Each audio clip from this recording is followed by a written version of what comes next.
Kanjar തുപ്പിപ്പാള SN English medium സ്കൂളിലെ വിദ്യാർത്ഥികളുടെ നേതൃത്വത്തിൽ കട്ടപ്പന പുതിയ ബസ് സ്റ്റാൻഡിൽ തെരുവ് നാടകം അവതരിപ്പിച്ചു. സമൂഹത്തിൽ വലിയ വിപത്തായി മാറിക്കൊണ്ടിരിക്കുന്ന ലഹരിക്കെതിരെ ബോധവൽക്കരണം എന്ന ലക്ഷ്യം മുൻനിർത്തിയാണ് തെരുവ് നാടകം സംഘടിപ്പിച്ചത്.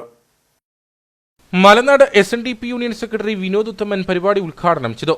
മോശം പ്രവർത്തികൾ, ലഹരി മൂലം ഉണ്ടാകുന്ന മോശം പ്രവർത്തികൾ അമ്മയെയും പെങ്ങളെയും സഹോദരിയും ഒക്കെ തിരിച്ചറിവില്ലാത്ത രീതിയിൽ ഉണ്ടാകുന്ന സമൂഹത്തിന് ഒരു മാതൃകയാകുന്ന തരത്തിലേക്ക് ഈ കുട്ടികളുടെ ഭാഷ മാറട്ടെ എന്ന് പ്രാർത്ഥിക്കുന്നു.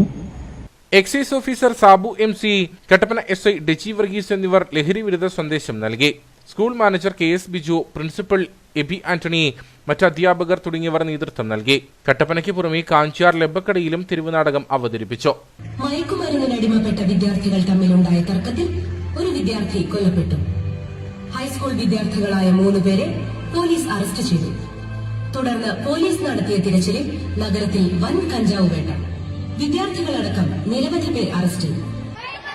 മദ്യം, പുകയില, പാൻ മസാല തുടങ്ങിയ ലഹരി പദാർത്ഥങ്ങൾ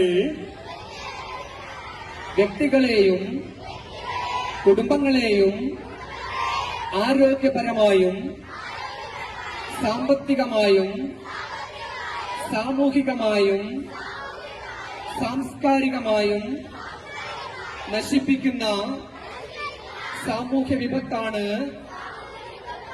എന്ന് ഞാൻ മനസ്സിലാക്കുന്നു.